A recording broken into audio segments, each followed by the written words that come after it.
welcome everyone. Appreciate you all coming out. It's exciting to speak to a room full of people instead of just empty chairs. So thank you.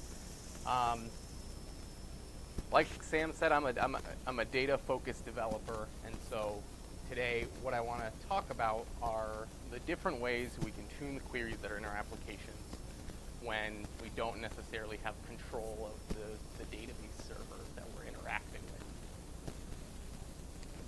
So in general, right, when you have a query in your application, there are three major ways you can improve the performance of that query. The first one would be adjusting the server settings, right, or the database settings. And that's a really nice way of doing it, right, being able to define how much memory your database server has, and defining whether you want queries to go in parallel or not. But typically, at least in all the environments I've ever worked in, I work with database administrators. They're the ones who are in charge of the actual database maintenance and administration, and so kind of messing or changing with those settings for my particular application is pretty much off limits. So while ideally, right, those types of changes are really nice to make because they will affect the performance of all your queries that you're running, from your application to your database server, it's usually an option I don't really get to play around with that much. And by the way, this presentation, although it is focused on Microsoft SQL Server, it definitely applies to most other relational databases as well. DB2, Oracle, Postgres. If there's a few differences in the demos that I go over, I'll be sure to mention those if I know them, but for the most part, it's all the same.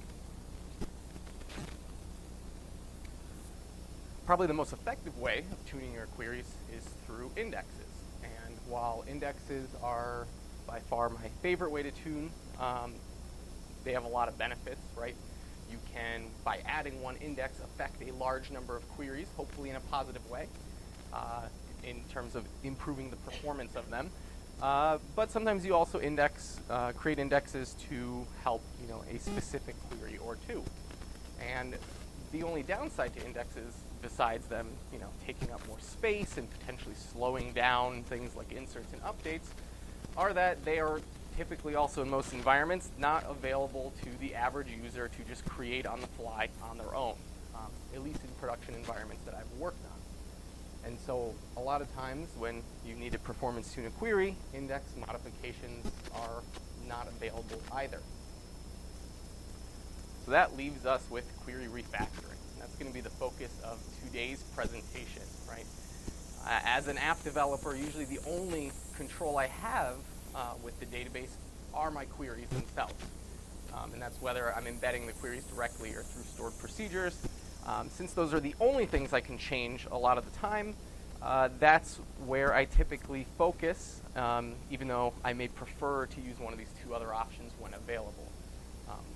And it just depends on your environment, and we'll kind of go over that. But the focus of today then is going to be these query refactoring techniques that can drastically improve the performance of your queries. As Sam gave me a great introduction. I don't think I've ever had an introduction like that before, Sam. Thank you. I am a developer. I work at Progressive Insurance. I think my title is officially a business intelligence developer. I started out my days doing a lot of SSIS work, SSRS work. The past few years, I've definitely been focused on kind of like a full stack development, web app development, mostly .NET, a lot of HTML and JavaScript. And then more nowadays, I'm doing a lot more data science related development, machine learning, things like that. So although I've changed kind of the application dev technologies that I've used throughout the years, the one thing that I've realized that stayed the same is kind of the data that I deal with. Regardless of what tools I'm using to actually develop my applications, the interactions I have with my database and my data sources, I've always found to be the major bottleneck of my performance issues. And so because of that, I like to go around and give talks about database performance in particular. And so I actually have a YouTube channel and a blog, like Sam mentioned, where every week I talk about SQL Server and other data and tech issues. So I'm definitely a data-focused developer at heart, and that's why I like presenting these kinds of things. You also notice I already have these slides up. They're on my GitHub account, but the quickest way to get there is just by going to my URL/rewrites. The slides and demos. So when we do get to the demo section, don't worry about having to write down all the syntax. They're already available online. All right. So like I mentioned, in an ideal world, I would love to, be able to change the server settings or my database settings, or be able to add indexes when I need them or modify indexes when I need them, but a lot of the times I can't. And the simple reason for that, right, well, there's a lot of them, and they're not always simple, but a big one that I encounter are vendor databases. So I don't know how many of you have to work with a vendor database that's completely locked down, but a lot of times maybe you can see it, and you can see the structure, but based on your agreements and contracts, you can't change anything about it. Does anyone encounter that in their kind of day-to-day? Yeah, it's frustrating. Sometimes you can maybe just, make an index change and not say anything, but we'll pretend we can't. And a lot of times you might be dealing with vendor databases, right, that are sitting behind some kind of API, and so you're really just stuck. Fragile systems, right, so I've encountered these a lot too. You maybe have this legacy data warehouse that has, is to the brim with data, and everyone's afraid of touching it because it's very critical to the business, and if something breaks, right, everything is then on fire, all hands on deck to get it fixed. So in those kinds of systems, a lot of the times making a change, an infrastructure change or a database change, like an index, is a big deal. And it either takes a very long time to get it done, or they just won't allow you to get it done, or at least in the time frame that you need it to get done in. Disk space is a huge issue, right? I mean, if you've got tables that have billions of records and are terabytes in size, creating an index that copies all that data over, again, it's not always available. So you can't rely on that. Same thing, old hardware. You can't always use all the newest features of SQL Server or other database platforms that are available because maybe you're running old hardware and they don't support those new versions, and so you have to deal with kind of other ways of performance tuning. And a lot of times, right, this is what I encounter. If I'm working with analysts, let's say, to try to help them get data, they don't have access to maybe the database, even though maybe I can put in my request with the database administrators to get an index added in production, and maybe it takes a week. A lot of the times, if I'm helping someone out, they can't go through that process. They're not working on projects. They just need to get data quickly now, and maybe it's a one-time thing, and adding an index for a one-time query doesn't make sense. So these scenarios happen a lot. And the last one, this is actually one I encountered recently, was that sometimes database features get limited by security software. I never encountered that until last year, but depending on, there are some systems out there with security software installed where they will limit what features you can use in a tool like SQL Server. So just good to know that that's out there. So this is our agenda for today. We're going to just quickly talk about high level how SQL Server works and the problems it has with generating query plans that return data to you in an efficient way. We're going to briefly talk about query hints and trace flags. I say briefly because I don't think they're a great idea, so we're just going to talk about why. And then the rest of tonight's presentation will be demos on scenarios where you can improve query performance with some common refactoring techniques.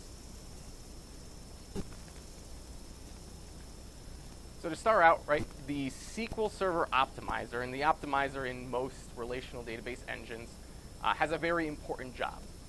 You write your SQL query, and you write it in such a way that you just tell it what data do you want it to return, right? It's a declarative language, unlike all the application code that you're writing, right, where you're being very specific about how to move data around and how to store it in memory and how to retrieve it from disk, and you want to specifically loop over it in a very specific way.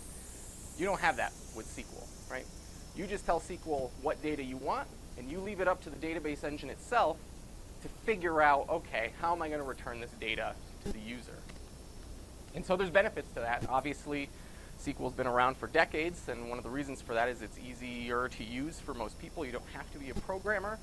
If you're writing lots of queries in your applications like I do, I love it because I don't have to, go into super detail about trying to make my code perform well, SQL Server handles that for me.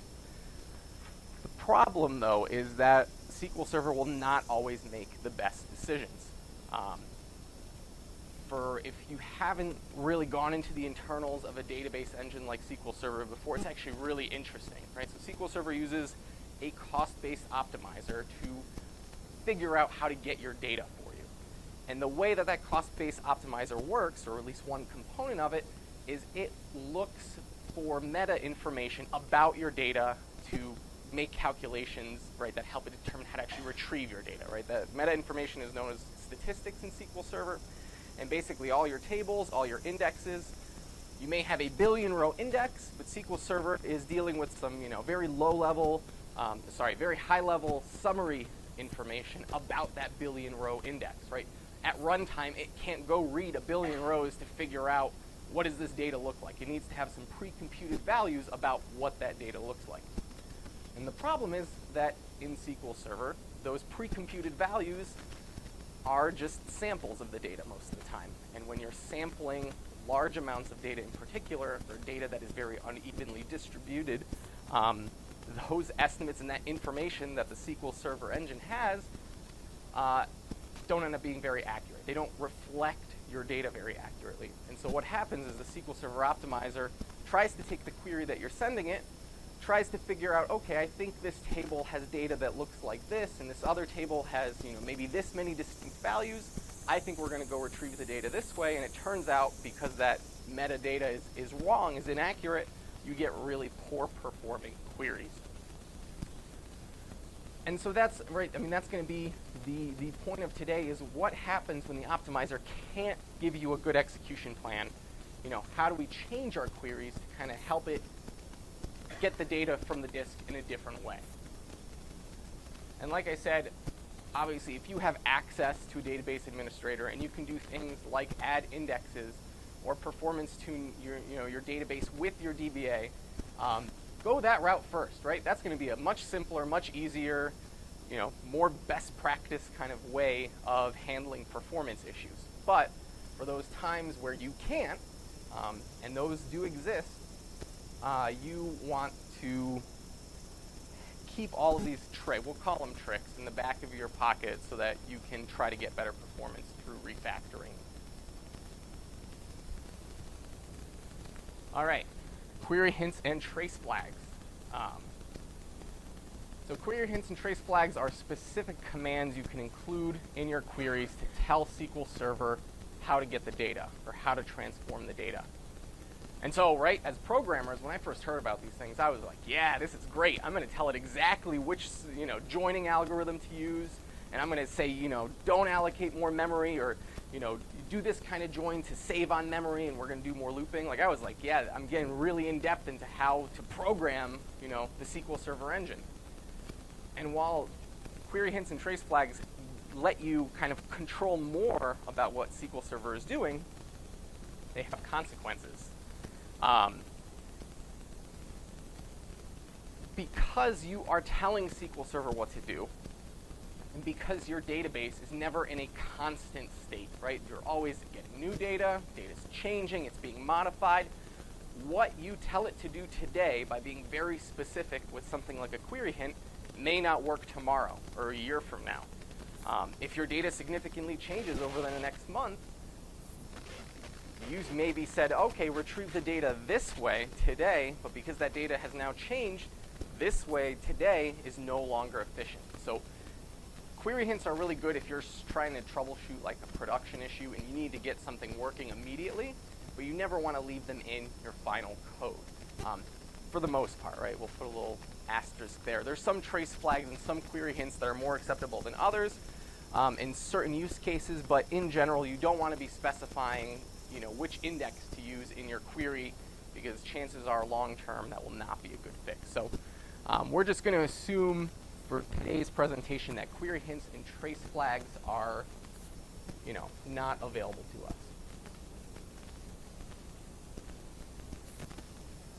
All right, and so that brings us to the bulk of today's presentation. Like I said, These demos we're going to be looking on in SQL Server, but most of them apply to other relational databases.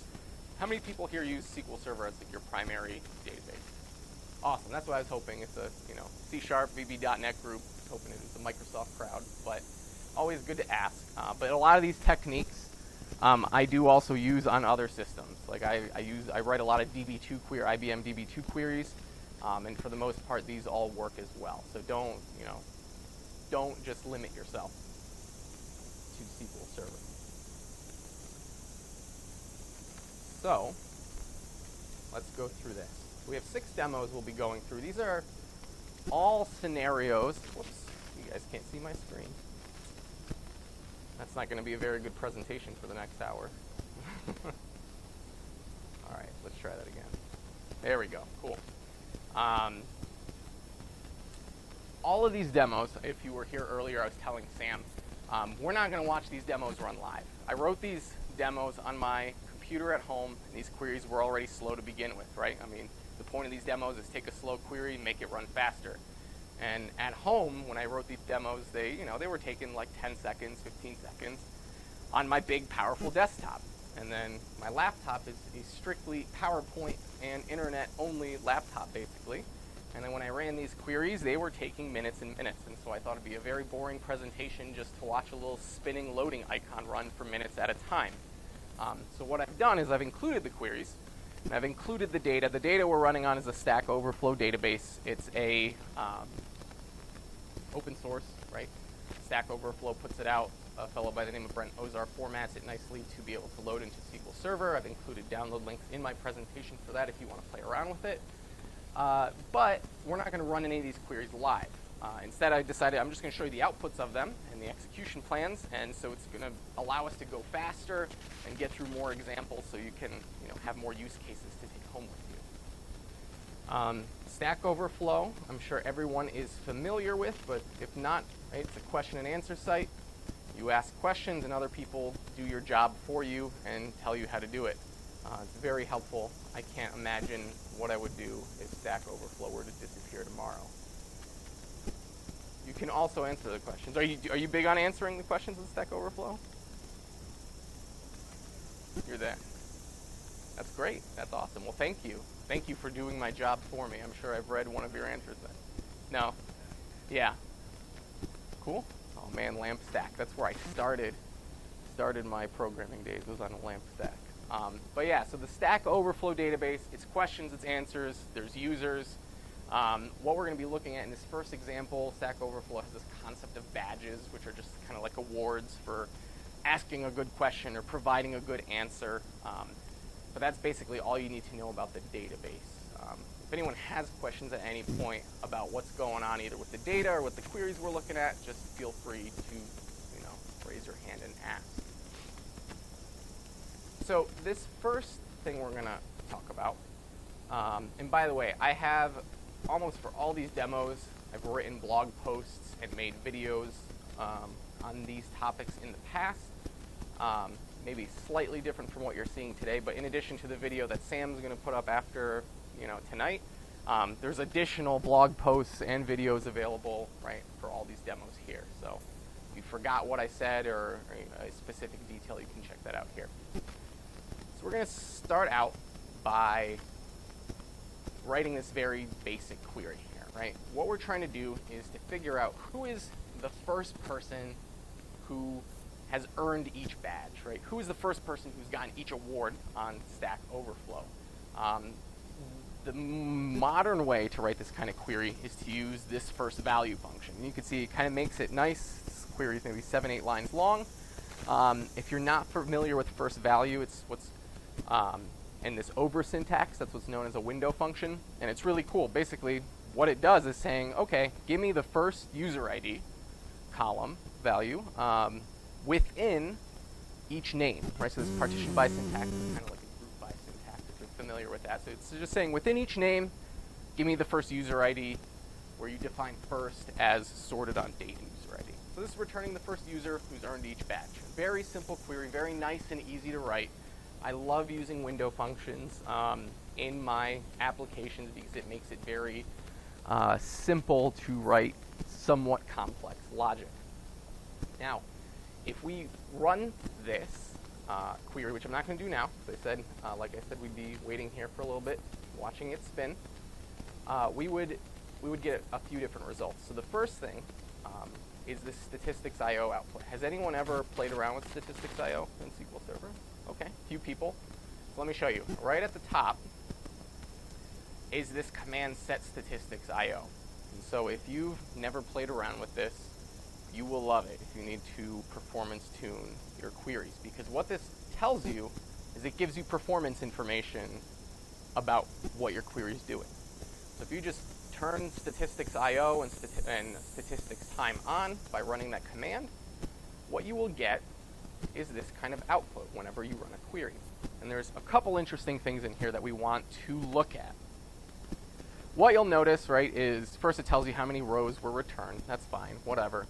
But the key things here are you can actually see what tables were used for your query execution. So obviously if we scroll back up to our query, right, we're pulling from our badges table. So it's no surprise that our statistics IO is telling us, hey, I read some data from the badges table. What is interesting, though, is these two other tables, which are not explicitly mentioned in our query.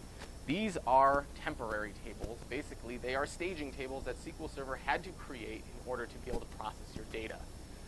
So you could think about it as your data was in a format that is not ideal for processing, so it's going to first pre-process your data in some way, store it in a work table or a work file, and then run the actual query on that. We'll take a look at what that looks like in a minute, but it's important to know that's there. If you ever run this for other queries, in general, seeing things like work tables and work files means you maybe can improve some things as a general rule. The other key thing to look at in the statistics IO output is what's known as these logical reads.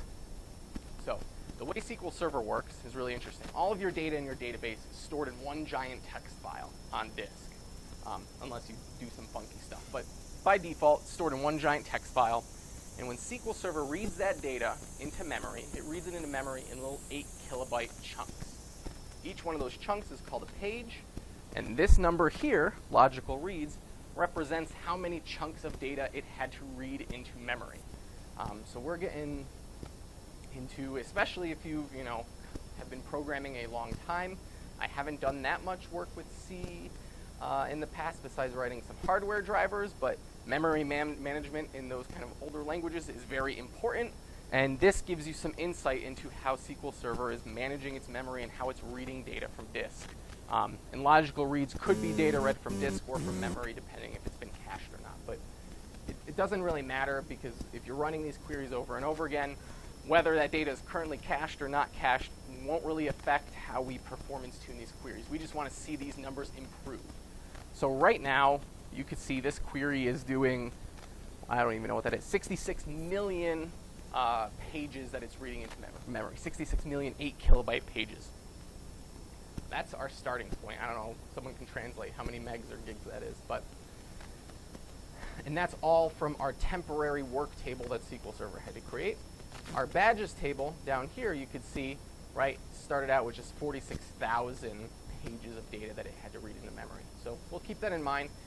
This is here for us to kind of keep a baseline. So this is how we test to see if the changes we're making are actually improving performance. Because on a busy SQL Server system, you can have lots of queries running at the same time, and if you run a query one time and it takes 5 seconds, and you run it a second time and it runs 7 seconds, does that mean it got worse? Or does that mean that some other query was taking up all the, disk I/O and you just had to wait in line? It's not really changing your performance, right? It's something else on the server that's happening that's affecting the performance. So being able to actually look at how many kilobyte pages of data, 8 kilobyte pages of data got read from disk, you have a constant way of seeing, how much data you're reading. And along that, the last thing I want to show you here, and I'm going into so much detail about this because this is what we're going to be looking at for the rest of these demos, right, are these execution times. So you can see in milliseconds, this took 47,000 milliseconds. It took 47 seconds on the CPU. Let me raise that up so you can see it in the back of the room. So 47 seconds on the CPU, elapsed time is 47 seconds. The difference there is, right, if your query runs in parallel or something, you may see that elapsed time, that's like your wall clock time. It may take 10 seconds, but if you were running on 5 threads, it was 50 seconds of total CPU time, 10 seconds of wall clock time. So once again, for these demos, I've actually done what I told you not to do and use a query hint to say only run on one thread at a time, just for purposes of kind of explaining and making things easier to compare. But that's just in general, if you ever see these numbers kind of far apart, and I think we look at some examples later on, just know that the one we're interested in is the CPU time, because once again, that's kind of the constant factor. How much time did that query spend on the actual CPU? And then the last thing we're going to look at with this original query, right, that's pulling the first user for each badge name, is its execution plan. And so normally, to just get an execution plan, you click this little icon right here. Here's our actual execution plan. And that will return what we're about to show you here. I just once again pre-ran it. And this way you can also, the advantage here is if you go download this at home, your hardware is going to be totally different than mine. So SQL Server may generate a different plan for you, which doesn't really help with when you're trying to learn something based on these demos I'm showing you now. So at least by opening these pre-ran execution plans on my computer at home, you can look at the same thing. And so, does anyone here use execution plans on a regular basis? Okay, some more people. Awesome. Quick refresher, if you're not super familiar with them, right? This execution plan is giving us insight into how SQL Server is actually getting the data off the disk. So where we normally say select some columns from a table where whatever, these operators here, all these little icons, and we'll zoom in a minute, are actually telling us how it's doing that. And if it has to do some kind of additional transformations or have to do additional work, this is what gives us that insight. I made a comment earlier about, wouldn't it be great to be able to specify how I want to do my joins, whether I want to do, looping joins or whether I want to build hash tables and be able to do joins in memory. Well, this will actually tell you what the internals of SQL Server are doing. And by looking at these, then you can hopefully spot problems and know what SQL Server is thinking about when it's generating these execution plans so that you can hopefully fix them. So in general, the way most people learn this is to read the execution plans from right to left, with the idea being that this is where, all the way on our right, this is where our data is coming from disk or from our cache memory, right? And then all the transformations that are happening to our data until it gets returned to us, the user.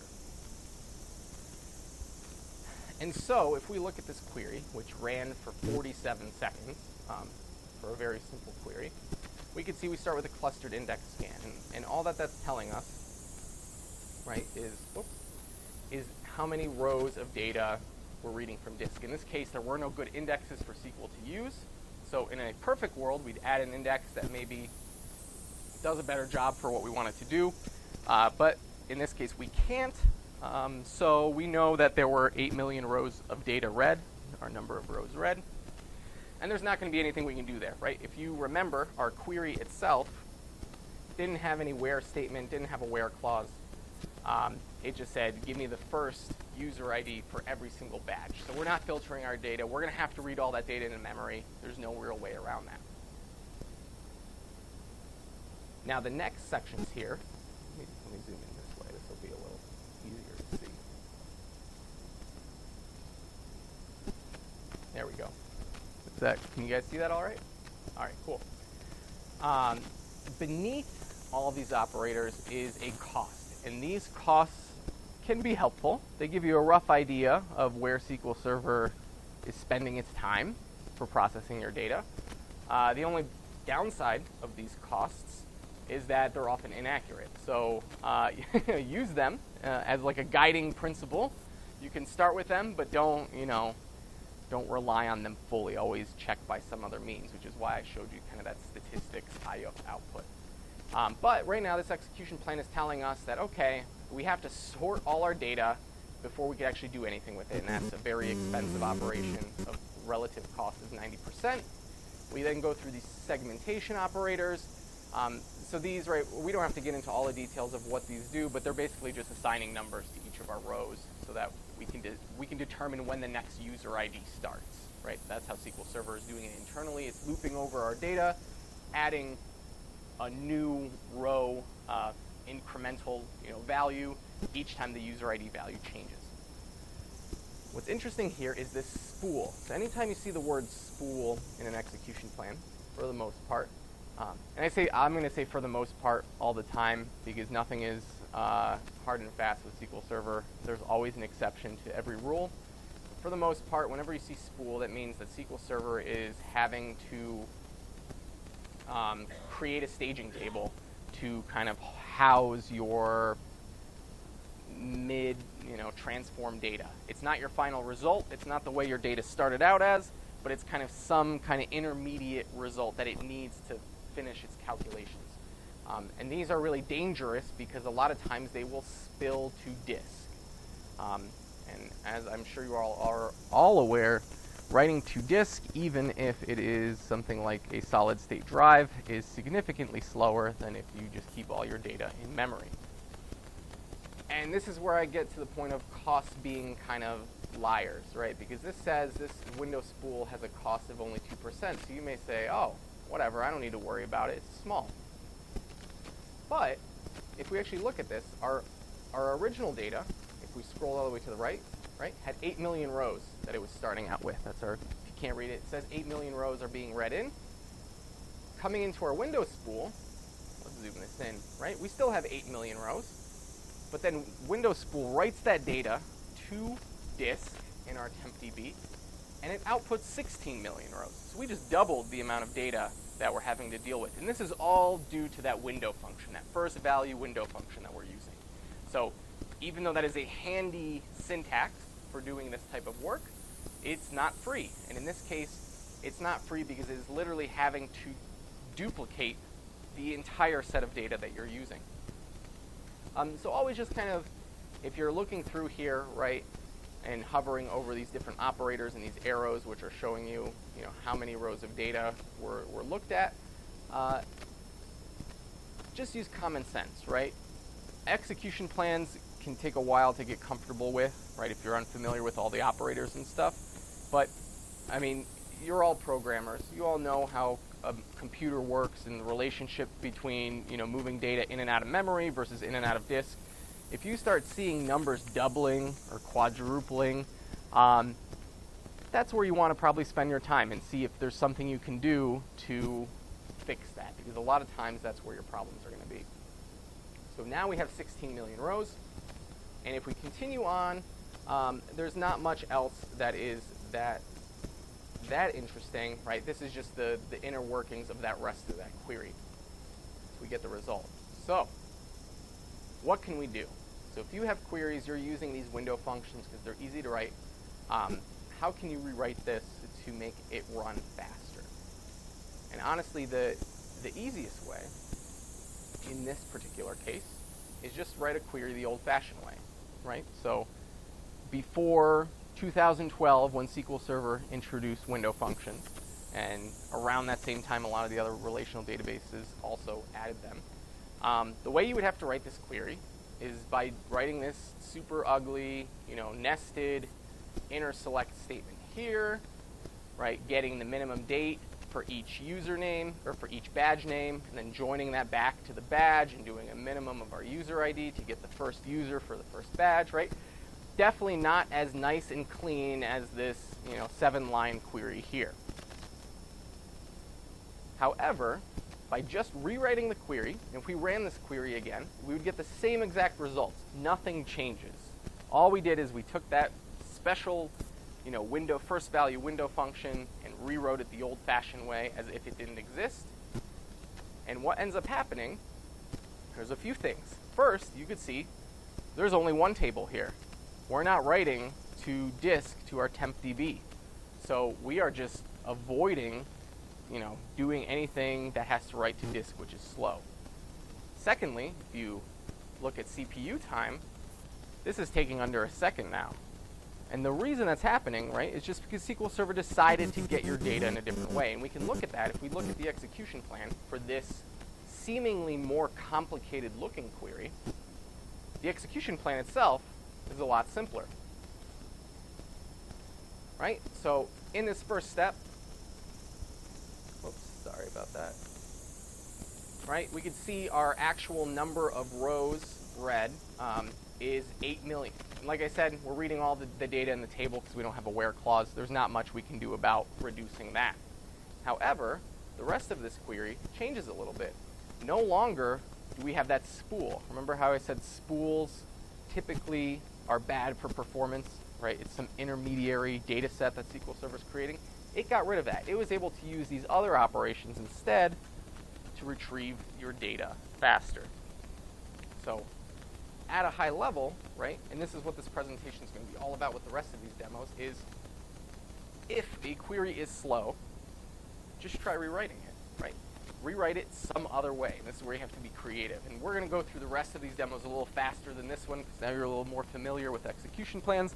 But think of these demos as just like a creative kind of cheat sheet. So the next time you are having trouble with a slow query, reference these demos and see if kind of the template for one of those queries exists in here, in this slide deck or in these demos. And if not, think about how else you could write this query, right? Think about how you would have written this query if you were a brand new developer and you didn't have all your years of experience of maybe, being more efficient and high performance with your query writing. And think back to how you would have written a query the first time around, like in this example, because you can actually get better performance.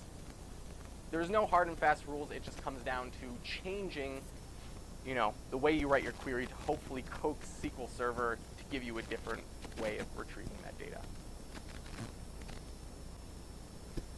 With using them,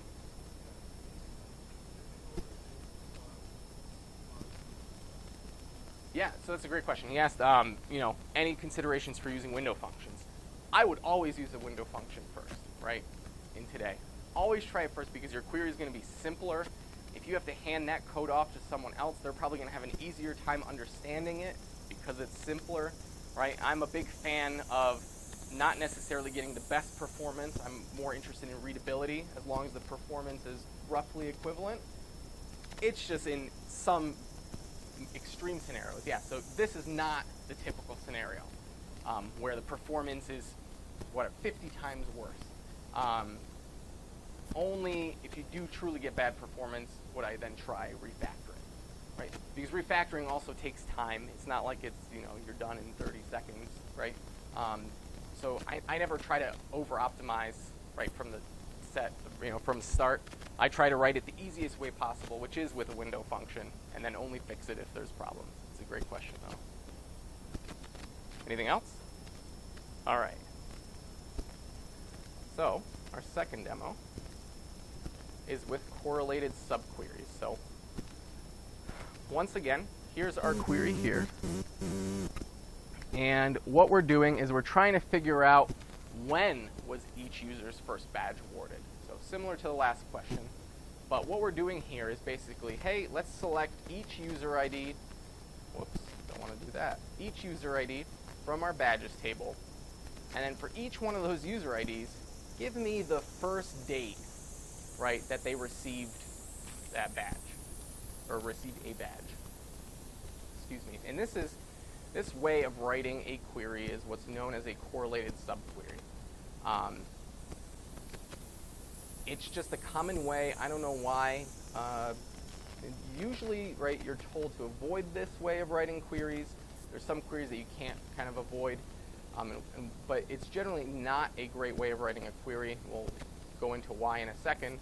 So just if you ever kind of define subqueries inside your select statement, just be aware that there's probably a faster way of writing it, which we'll take a look at now. But if we were to run this query the way it is, we'll see, and hold on a second, I need to look at my cheat sheet. I've had the cheat sheet at the top since there's so much data in these demos, I need to remember what to tell you guys to look for.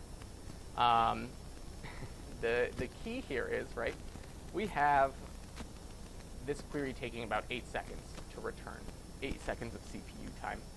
and there's some temp tables created, but there's not really anything written to them, and that's fine. If we actually go look at what's happening in our execution plan for this query, let's zoom in. All right, so what's happening here? This top portion of our query is us selecting the, and we can see up here, right? We have this little subquery that's selecting the minimum date from our badges table. That's what's happening here, and we can kind of prove that out, right? Our badges table, just like in the previous example, has 8 million rows, and then this hash match operator is what's saying, hey, grab me the lowest value date for each username. And so the output then goes down to 1 million rows. So that's a good thing, right? Reducing the amount of data you're processing will always make your queries run faster. The problem is when we go and join that data back to our actual from clause, we're reading in that entire badges table again of 8 million rows. And so even though we're joining 8 million rows with 1 million rows, the output of that join is going to be 8 million rows. So we had 8 million rows, we reduced it, but then after we joined it, it kind of expanded out to 8 million rows again. So that's just a lot of data that SQL Server is kind of having to move around in memory and deal with. So instead of that, let's take a look at an alternate approach. And I guess one thing to keep in mind is those 8 million rows then go all the way through this execution plan, all the way until this last hash match operation. So a lot of times, like I said, use common sense. If you see, right, that you're dealing with a lot of data and SQL Server is keeping that data in memory for the duration of this execution, hopefully there's something you can do to to filter your data down faster.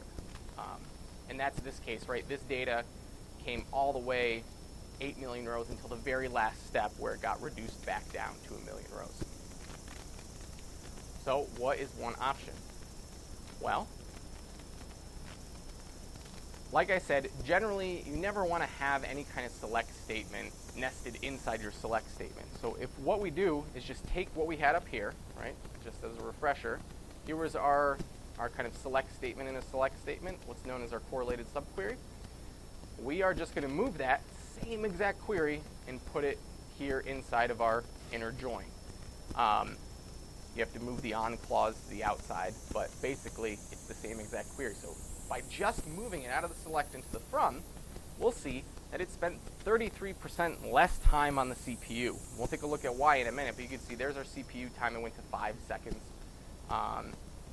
It did have to use some temporary data there to store it, but if we actually take a look at what changed about that plan, right? So you can visually see it's a different shape. And what's happening here is this top part is getting our minimum dates. And let's just look at, right, forget about everything else. We go from 8 million rows to first million rows in like the first step of our operation. That's getting our minimum date. Then this operation here is getting our minimum user ID, right? We're going from 8 million rows to 1 million rows. So now, instead of dealing with two trees of 8 million rows and 1 million rows each, we're now dealing with 1 million rows and 1 million rows. We've just cut our data by, 7/8, 87%. We then join our data, and it outputs 1 million rows. So just by rewriting our query, by moving our select, our nested select inside our select statement to a nested select in our from statement, we were able to achieve more filtering earlier on in the process. Whoops. I forgot which key I was using for zoom in. There we go. Now, oftentimes when you refactor a query like that, right? So hopefully you're thinking now in your heads, where in my application code do I have SQL queries that have selects in my select statement? I'm going to go in tomorrow and take an easy Friday and just go refactor those, because I can guarantee you'll get better performance by doing that.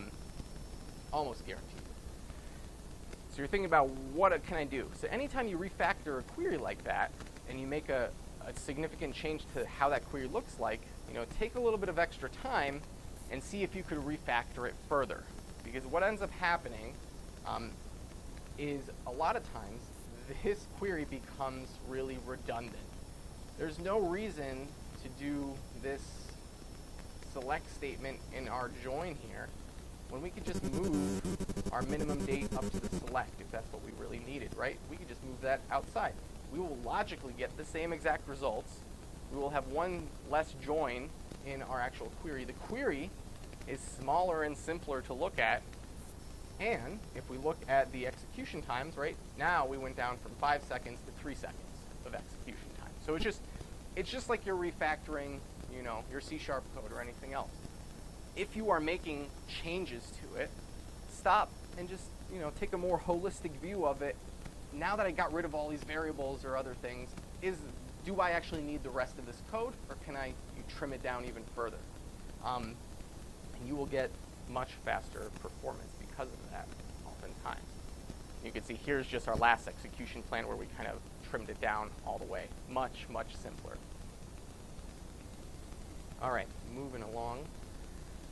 This is a pattern for union all queries. So a lot of times you may have a query where here we are, right, selecting some data from a badges table where the name is benefactor. And here's our data where we're selecting data from the badges table where name equals research assistant. So we have two different filters that we want to run. If we run this first query on its own, we look at its execution plan, we'll see it looks like this. This is a clustered index scan. Basically what it's telling us is it's having to read our entire table of data, scan it down row by row, and every time it sees whatever the value was, research assistant or benefactor, right? It's just going to kind of mark that and know that that's where it is in the table and then pull it out. But because we don't have an index that's usable on this query, it has to scan through all 8 million rows. No way around it. Yes?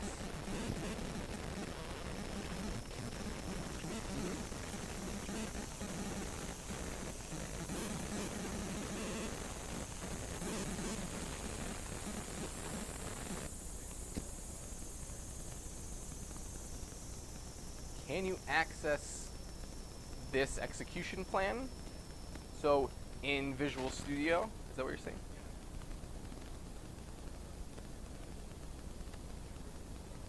Yeah. Yep. So I'm sure there is some extension or something to show your execution plan in Visual Studio directly, right? So this is I should have mentioned this. This is SQL Server Management Studio that I'm using. It's free. Although you can probably get it somehow. I don't, does anyone know offhand? I typically don't even do it, right? I would just copy my query, put it into SQL Server Management Studio, and run it there. It's built for analyzing SQL queries. You'll have a much easier time. I know there are some extensions and stuff in Visual Studio that allow you to see your database server and things like that, but they're more for quick and dirty, you know, what's the name of a table or a column. Definitely recommend using something like SQL Server Management Studio for this. All right, cool.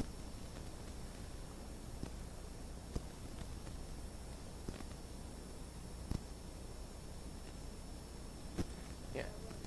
Yeah. Oh, Steve is Steve's a DBA here.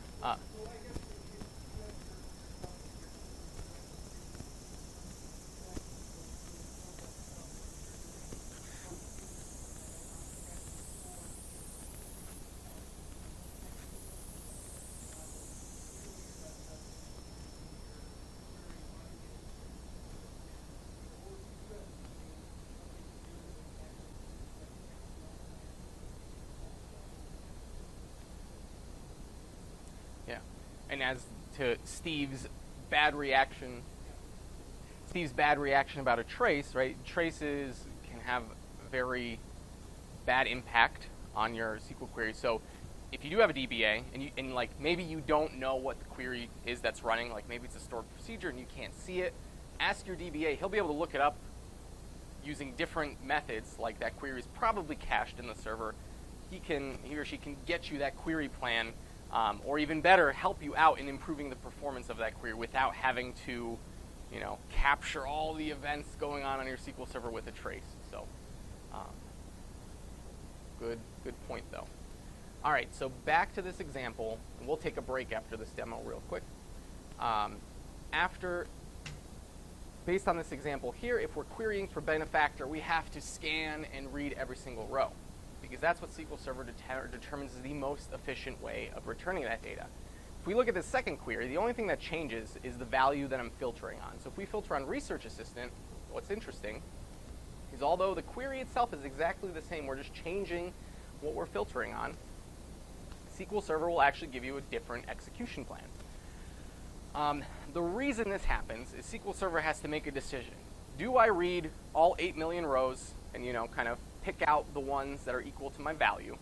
Or do I use an index that contains some of the data I need, but not all the data I need, and then go do lookups, right? And so that's what's happening here. We do have this index called badges, and it has some of the columns of information we need, but not all of them. So in this case, because of all the statistics that SQL Server has on our indexes, it decides, okay, for this particular value, I'm going to go look up and use this index to pinpoint where my Research Assistant values are, but then I'm going to go back to my primary clustered index, which contains all my table data, and get those remaining columns that are missing.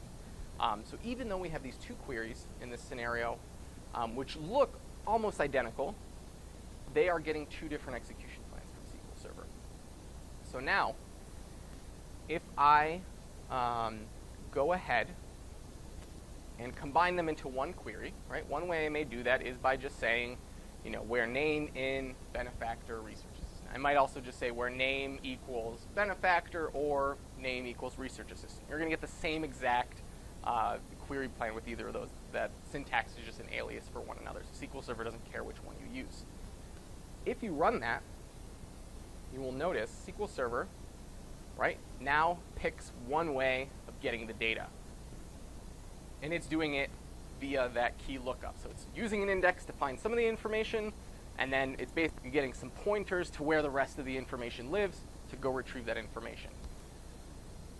This is a compromise SQL Server has to make, because if we ran these queries separately, we saw SQL Server returns the data in two different ways. It thinks it's better to get one set of data one way and another set of data another way. But when we combine those two values into one query, it of course can't get data in two different ways. It has to just pick one, and it decided to pick this one. What you can do instead of using this name in pattern is rewrite your query with the union all. So this resembles what our original two queries looked like. We have our where name equals benefactor query and our where name equals research assistant query. And then we're just doing a union all, so we're stacking the results of one query and on top of the results of another query. Logically, this gives you this same exact output, as long as there aren't duplicates in your data, right? So with any of these techniques, it's always a good idea to just kind of double check and make sure your output results are the same. But if we look at what SQL Server is doing behind the scenes, you'll notice that now we have a hybrid plan, right? We are doing a clustered index scan for one part of the data, and then we're doing this kind of lookup of where it's looking up some pointers and then going the specific parts of data that it needs in this bottom half of the plan. So we're getting the best of both worlds. We're taking what SQL Server would have done if we ran these queries separately and combining them into one query using a union all. This, believe it or not, on certain tables, it all just depends on how your tables are indexed, and specifically if you have non-covering indexes. But really, it doesn't matter, right? It doesn't matter if you even know why this happens. If you have queries with ins or ors, just try rewriting them with union alls instead, and you might get better performance. You might get worse performance, but you won't know until you try it. That's what a lot of this refactoring, right? You have to just think creatively about how to rewrite the query to get the same results. Another example of that, right, is imagine you have a where statement that says where, value A equals 1 and value B equals 2. One other way you could rewrite that query is instead of having both where value 1 and value 2 equals 1 and 2, or value A, value B equals 1 and 2, is just join two subqueries together. Here's my query where I'm filtering my results from value A's only, and here's my query where I only get the value B's. And then I join them together with an inner join, and that'll filter my data. It's all about just being creative and thinking of other ways to achieve the same result, and hopefully SQL Server will give you good output.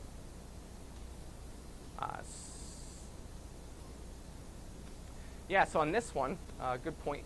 In this example, so the funny thing about creating demos for all these queries is when I'm doing this for real, with real data, with real databases, I see this terrible performance all the time. And then you try to, on a demo data set, create a demo which can be reproduced every single time, and it becomes really hard. So in this case, I think we had, so in the final kind of union all query, we had 50,000 logical reads. If we looked at them here, right, we were getting 55,000 logical reads. So not a huge difference, but depending on the size of your data, that can kind of scale out and expand and be a big performance hit. So would this be a good time to take a quick five-minute break, and we'll come back and finish with some 3 of my favorite demos. The next one in particular has saved me, has taken queries from running from like 3 hours to like 20 seconds, no joke. So, yeah, sure. Mm-hmm.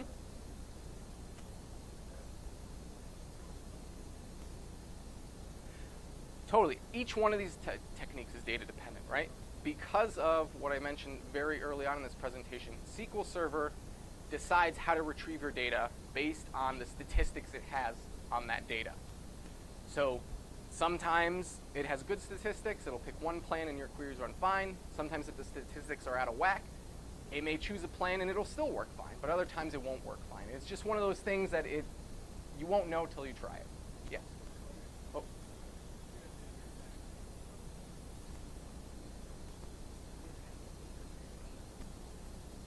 Usually no, right? The only you can fix statistics, right? So if you have a table with 1 billion rows and it's all, you know, if it's, yeah, it's hard. It's a challenge because you have to remember on a database or on a server, it's not just your one query that is running against a table usually. You can refactor and add all of the perfect indexes for your one individual query, but then you may destroy what other queries, right, that application is running, or it may, you know, negatively impact the performance. So it's a big balancing act. There's no easy answer. There's no secret tool that Steve has, right, to tell him exactly how to fix. It's just, yeah.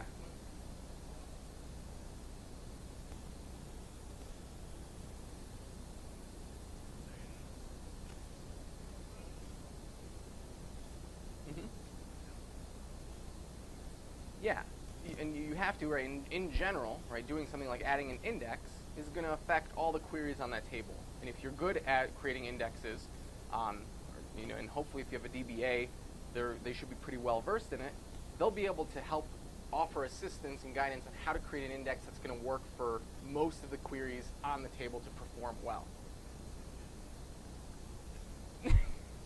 Yeah. Well, I mean, and that's, I get that. I mean, that's how I am a lot of the time too. And sometimes, but sometimes you can't add more queries, right? That's the thing. Maybe you already got 10 queries on 10 indexes on a table, and you don't want to add more. And there's just nothing you can do, right? There's some queries that you just can't index, period, like not well. That's where these kinds of techniques come in, where you just have to think about how can I rewrite this, how can I restructure this to get SQL Server to get the data in a different way.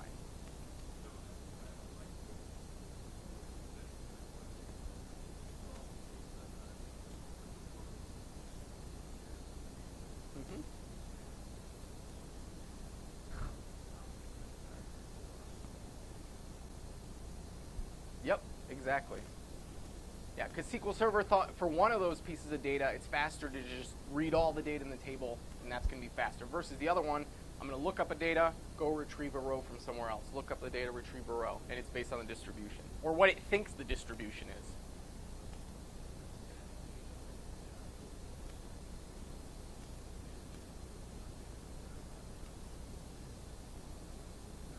Yep.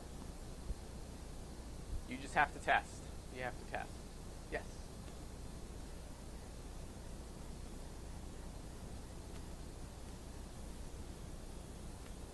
Right.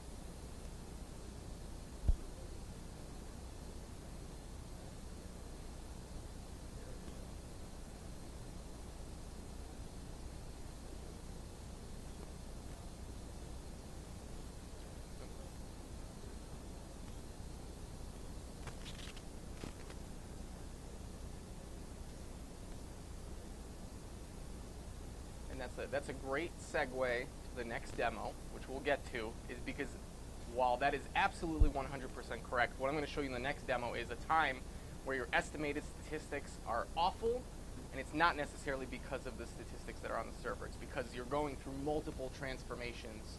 So it's a fun demo. We'll take a look. Cool. 5 minutes, yeah.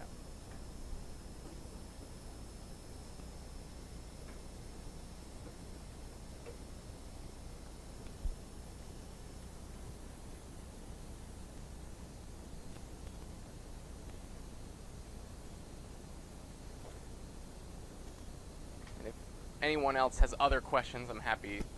I don't need a break right now. I just figured if people want to get up, get drinks, get food, but I'm happy to chat. Yeah. Yeah. Mhm.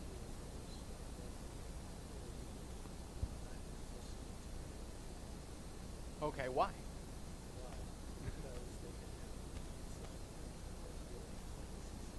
Okay. Okay. Yep. So I would much rather look at it from query Mhm. fix it that way, Sure. rather than adding an index every time I see a query.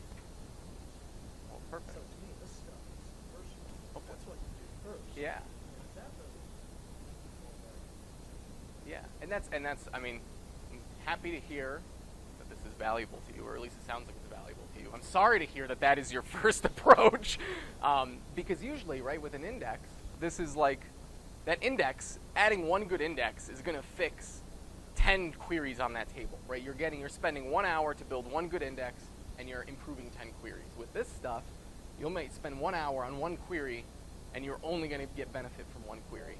So, let's say you're dealing with an index query where you've got a dedicated query. mm-hmm, Comes back and mm-hmm, I can fix this other part of the query, this other thing by adding it. mm-hmm. No, so right, there's definitely a tipping point of how many indexes do you add to a table, Steve? I'm sorry, I'm calling you. I don't know if there's other DBAs here, but I'm going to my guy.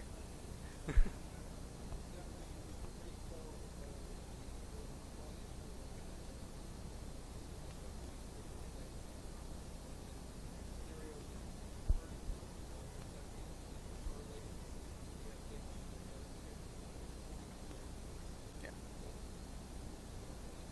And if that table were 200 columns wide, which that's got its own problems, right? But if it's 200 columns wide, 15, 20 indexes, maybe not the end of the world. If you've got a 10 column wide table and you've got 10 indexes on it, you've got a problem. So.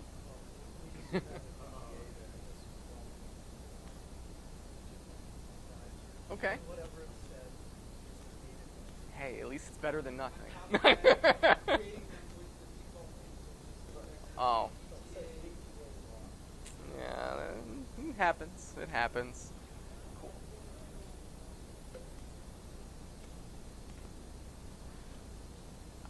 I don't show it. I should though.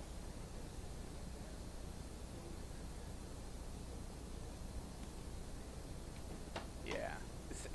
So Steve's talking about this tool. If anyone's interested, it's called SentryOne Plan Explorer. It is free. It is the equivalent of looking at these execution plans, but it is more colorful and certain things are easier to see. I would say there's more options in it.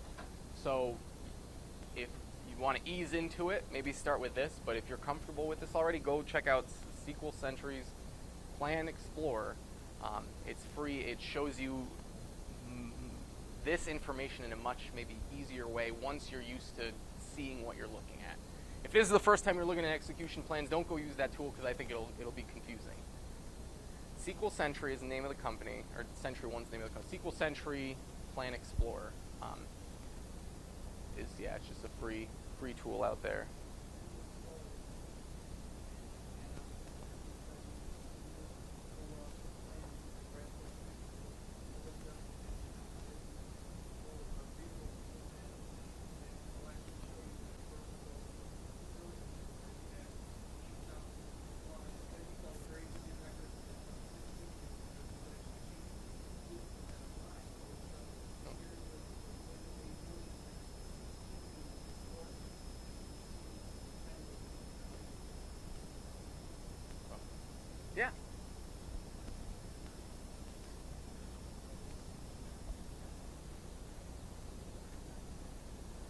For this query right here, no. It's going, it's only reading that table one time and just pulling. Yeah, I forget. So this one was doing the lookup, right? But it was going through the table row by row. Anytime it finds researcher, assistant, or benefactor, it kind of notes, okay, what's the pointer to the rest of the data, and then goes and pulls it out. So it reads all 8 million rows plus however many rows it had to go look up.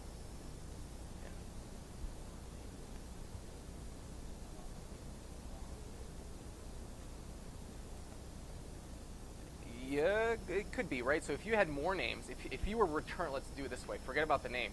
Let's say you were returning a larger proportion of the rows from the table. SQL Server will always kind of flip over to I'm just going to read the entire table row by row and get the data I need. Because then you're just reading everything once, right? Every time you're going to look up a pointer and do a lookup, that's like multiple operations. Fine if you just have to do it a few times. Really bad if you have to do it, thousands of times. So this actually, that's a great point. If you look at this demo later, I'll just show you it's here. If you want to really nerd out and see, where the differences are, I'm almost certain I included a link in here. This is what's known as a tipping point. So I probably have it in my blog post. I don't have internet. Okay. If you go to that link there, right, go to the blog post, there's a SQL consultant, the name of Kimberly Tripp. She used to work for Microsoft. She was a product manager, I think, for SQL Server for a number of years, and she's a consultant. And so she did a whole post on where exactly this tipping point is of where SQL Server decides to go from doing lookups to scans. And although I don't think it's important to be able to always define that exact number, I don't think it really gives you much, benefit. It is fun if you're interested and want to play around with it. I mean, that's what I do, so I get it. All right.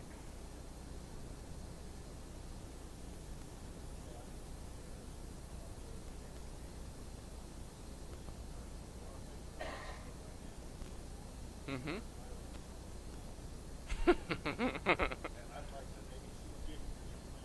Yeah. Yeah, so that's a great point. Yes. So by default, right, SQL Server will cache your execution plans as long as it has room for it, right? As soon as your server starts getting hit with memory pressure and stuff, it starts purging that out because it needs the space. And for the most part, yeah, it's available. And you just use DMVs to get there. So there's all these views. Right.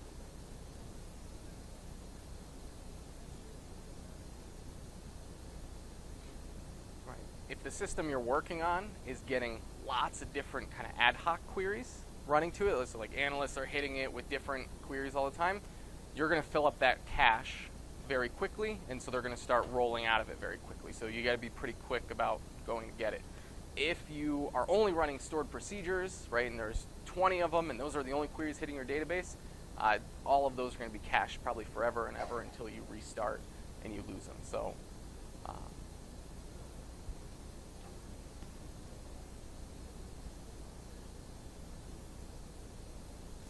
yeah, so if you have the query text itself, right, if you have that, you can, in SSMS, click the little execution plan button. That will return it to you. You can also write, I think the command is set show plan XML. You have to look at the document. Set show plan _ XML. That'll return the execution plan. I don't know what would happen if you ran that from like a console app, if it would actually return something or not. I don't know. Get Management Studio. It's free. Get the SQL Sentry Plan Explorer. If you have to do this a lot, because it'll eventually be easier to use than this, but that's how I would do it. All right. Has it been 5 minutes? Okay. I don't know where Sam is, but he'll miss out. All right, let's do 2 more demos. These are my favorite ones. And so the first one deals with temporary staging tables, right? So I talked about anytime you see a spool operator in your execution plan, it's having to save out some intermediate results to deal with it. So in this query, query is a little bit more complicated, but once again, it doesn't really matter what it's doing in details. This is mostly just complicated so that I could get a good demo going.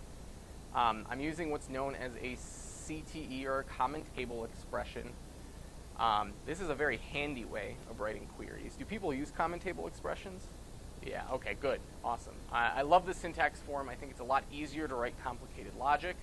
If you're unfamiliar with it, you basically, within this set of parentheses, you define your first query, and then you kind of give an alias as if it were a whole nother table to this next section. So you write a second query, and it's able to reference what happened in your first query. You can kind of think of it like a temporary table, but it never saves that data as a temporary table, as you'll see in a minute. It's purely syntax to be able to write logic easier. So what this query is doing, right, we're selecting some values from the badges table within a date range. So we have a set number of rows. And then we're writing 3 additional queries against this highlighted set of data, where we're selecting the top 10 rows, but we're using this offset function to get the second set of 10 rows. So think about like a paginated report. You're not on page 1, you're on page 2. So you need to get the 10 rows that are supposed to appear on page 2. That's what this query is doing. And I wish I could have created a simpler query, but that's just not how it goes. So when we run this, and then we finally union all the results together, right, to display in our reports. We're getting the next 10 popular questions, the next 10 notable questions, and the next 10 stellar questions, unioned all together. Yeah, for those date ranges, exactly. February 1st. Oh, yes, yeah, so less than or equal to February 1st. Yeah, I don't know why I included the February 1st.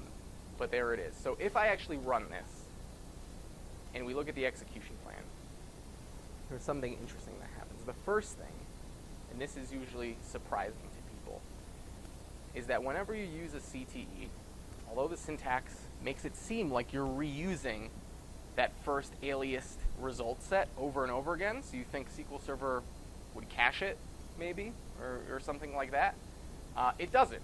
And we can confirm that because we see here's a clustered index scan on our badges table one time. That's for our first 10 popular questions or whatever it was. Here's our clustered index scan again. So we're reading the entire table of data for that second 10 rows of data that we want. And then here a third time, it decided based on the statistics of that value, decided to do the index seek with a key lookup, right? So it is not caching those intermediate results, right? Let me flip back to the query.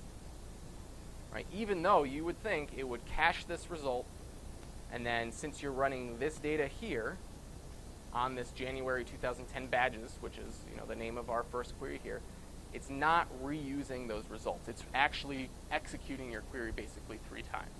So tip number 1 is not really for the performance aspect of this, but a lot of people think that when they use this CTE, they are caching the data, and so they're free to kind of do lots of crazy things. It's not the case. Unless you're using PostgreSQL, which in fact does work that way. So it's just a little confusing. Different database systems do different things. And we can confirm, right, that this is reading 3 times because we get this scan count of 3, right? So that's telling us we're reading our entire table of data 3 times, and that's resulting in 100,000 logical reads. So what can we do in this case, right? We like this syntax because it's easy, but it stinks because SQL Server is having to go read our entire table of data 3 times to actually retrieve it. Not efficient, right? That's one of those common sense things. What can happen in this scenario, alluding to what that gentleman was saying earlier, if you have bad estimates, you can go fix your statistics. If you get really crazy with CTEs in writing these big queries, every time you do some kind of transformation, SQL Server knows less and less about that transformed data, right? When you're doing a select statement on a table that's got 1 million rows, it knows pretty well, as long as your stats are up to date, that there are 1 million rows in there and there's data in there. But if you select, let's say, 100,000 of those rows out of 1 million, and then you do some transformations, and then you filter that down, another time and do some more transformations, so it's 70,000 rows, and then a little bit more, right, a third time and a fourth time, the more transformations you do, the less information SQL Server has about your data. And so you run into a lot of problems with CTEs, as great as they are for making queries easy to write. The more layers you add, the less and less data SQL Server has about your query. So the way to fix this and get your performance to be better is to use a technique known as divide and conquer. And this is just as simple as creating an actual temporary table before you start writing your query. You can index that temporary table so that it, processes your results quickly based on what your predicates and things are. And then, instead of using that CTE to create our January 2010 badges table, we're just going to insert our data into that badges table. And there, right, we write our rows. And then we can use a CTE to actually call that temporary table now 3 times. So all we've done is kind of taken this one big query and broke it up into 2 queries with the intermediate staging table. And when that runs, you'll see our logical reads go down to 12. It went from 100,000 to 12 because now instead of having to read all of the rows for January 3 times in an unindexed fashion, we have not only cached our data, so it only has to read it once, we have indexed it so it can go directly to the data that it needs to get instead of having to scan the entire table. And if we look at the execution plan for that, you'll see that's exactly what happens, right? In all 3 of these scenarios, the execution plan looks similar, but we're going to our temporary January 2010 badges table each of those times and just retrieving only, the rows that we actually need. So in this case, right, it's returning 20 rows based on whatever conditions I wrote there. That's the divide and conquer technique. I use it a lot for really long queries that are complicated. The more complicated your queries, the less information SQL Server has about them. The more likely it'll give you a bad plan. Yeah.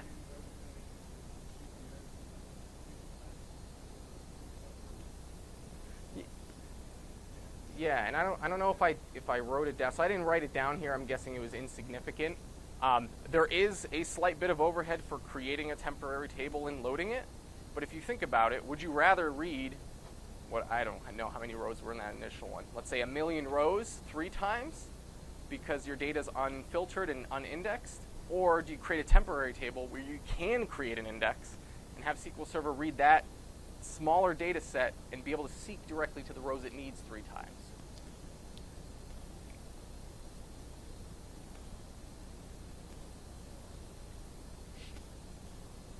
Sure. Yeah. It depends. Once again, like all of these, I would not bother breaking my query up into multiple parts because that's just a lot of work, unless I'm getting really bad performance by having not done that. So usually if you're getting terrible performance, that's going to be the answer to your question that I need to do something different, right? Clearly my hardware right now is struggling with this query. Let's try a different approach. Yep. All right. Let's do one last demo. And this is the one that I said saved me a ton of time. This is a trick from this consultant named Adam Mechanic. He's got a whole hour-long session on this technique if you want to really get into the details of why it works this way and what happens. But a lot of times especially in large data warehousing systems with really, those data warehouses, those systems that are unstable, right, where you can't add indexes and there's 100, different users running 100 different queries on this giant data warehouse, and you can't really change anything without, fearing that you're going to break something else. This is right. And this query is the example where it went from 3 hours to 20 seconds or whatever. And this is what happens. So this query, I'm joining 3 tables of data here. I have a users table, I have a badges table, and I have a posts table. Now, because I am familiar with my data, I obviously am thinking about, okay, I want to join my data to reduce it as quickly as possible. And I know that there are way more posts in Stack Overflow, because people have lots of questions about how to do their job, than the number of users actually in the database, right? There's just the people who find the answers on Google. They're not an actual user. So there's not a lot of users. There's not a lot of badges. Let me join those first to reduce my data down as much as possible before I join in this monster post table. That's my logic. And so that's the order that I wrote my query in. Does anyone see a problem with that so far? Yeah? Yes! That's right. So the very first slide, or one of my first slides, right? SQL is a declarative language. You tell it what data you want, it will not do what you say. Like, it will not, if you write your tables in a certain order, it's not necessarily going to use that order if it thinks a different order is better. And typically in these large data warehousing systems is where I see this problem. The statistics, it's not even the statistics are out of date or they're bad. It's just that when you're dealing with tables that are billions and billions of records, a SQL Server statistical histogram has 200 steps in it, 200 ranges of values of assumptions that it can make about your data. So when you are trying to represent 2 billion rows of data or 4 billion rows of data in 200 histogram steps, you're never going to get good results, right? So in this example, once again, I'm joining users to badges to posts. If we look at the execution plan, we'll see SQL Server, as you said, does whatever it wants. It's not users to badges to posts. It first joins badges to users and then posts later on. Users to badges. Did I just screw that up? Users to badges to posts. Maybe I have these out of order. Users to badges to posts. All right. Let's not get dragged down in it. See, there's always technical problems, Sam. You do it. Well, all right. But SQL does have a mind of its own, and it'll do whatever it wants. And this could be due to a bad statistics problem or a bad indexing problem. We don't know. It doesn't really matter because we can't change any of that stuff anyway in our example scenario. So how do we force SQL Server to change the way it's joining our data, right? We know our data. We know that it's joining this data in the wrong order. How do we force it to join the data in a different order? Yeah, sure.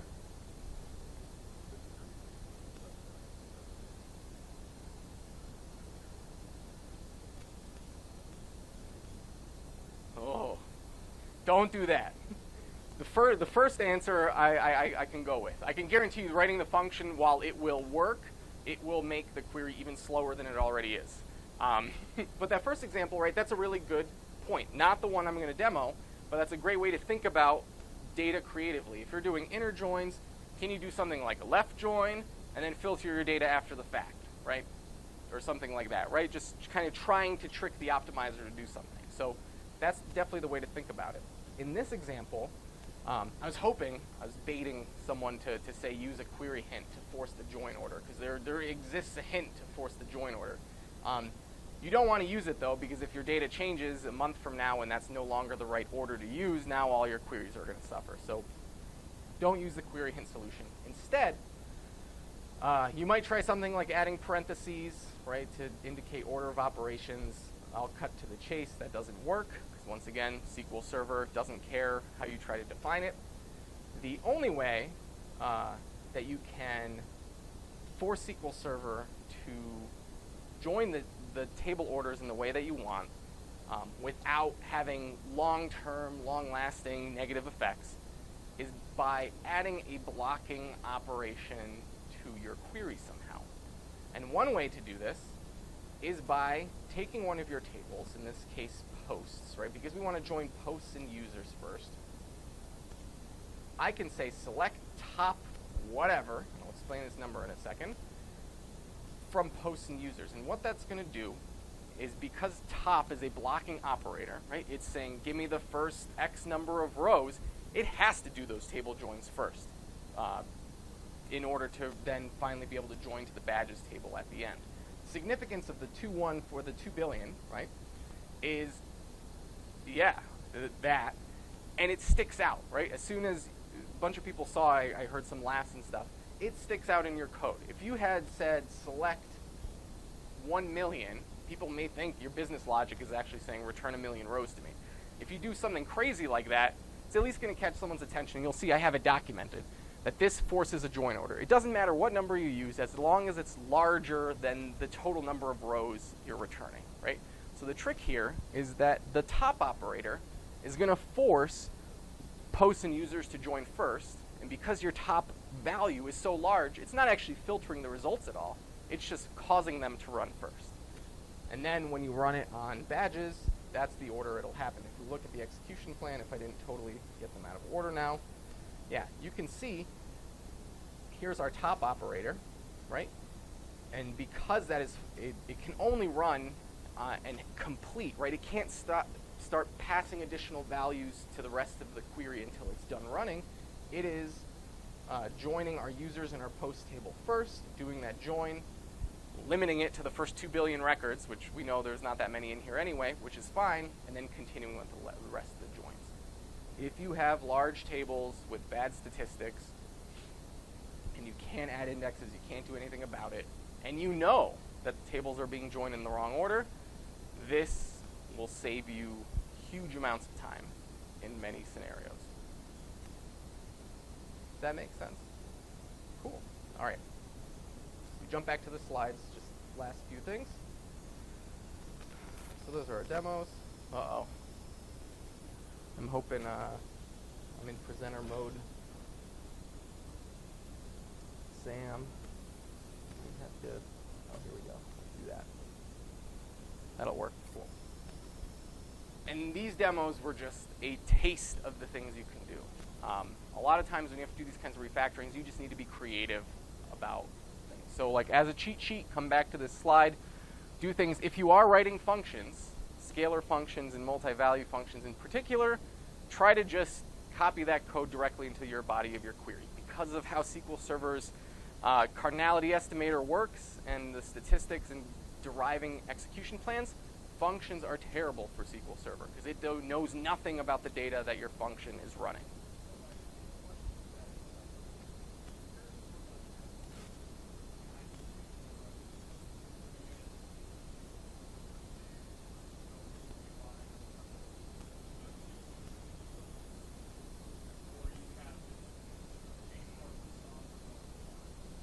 I mean, my team specifically, if you're happy to talk to you afterwards. Let's just wrap this up. But yeah, I mean, all of these techniques apply in any scenario. I've used these techniques, right, when I'm developing a C# website, right, .NET, MVC with .NET website that's calling the databases and I'm embedding queries. I do this when I'm doing ad hoc analysis and I'm not using any kind of application interface. I'm just returning data to be able to consume it. Yeah.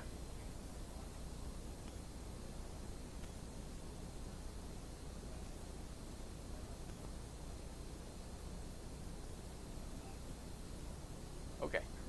Yeah. This really just applies to any time you write SQL queries. Doesn't matter.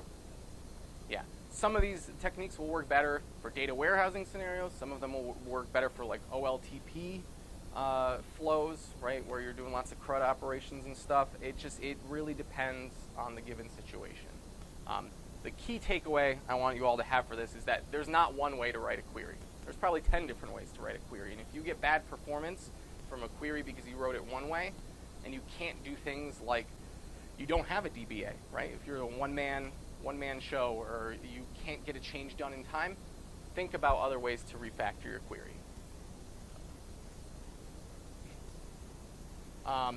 Couple other things, right, to think about.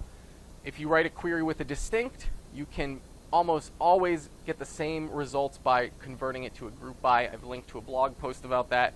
Same thing if you use not in your where clauses, you can almost always get the same or better performance by using not exists. So just easy things, right? Keep this as a cheat sheet, and if you see your queries are using any of these techniques, think about using them, using a different technique, and you will potentially get better performance. And that's pretty much it. Thank you all very much. I appreciate you having me here, and I'll stick around at the end if there's more questions. I'm happy to chat, and I will also be going to Slyman's, so we got to get out of here. We'll continue talking over there. So, thank you all.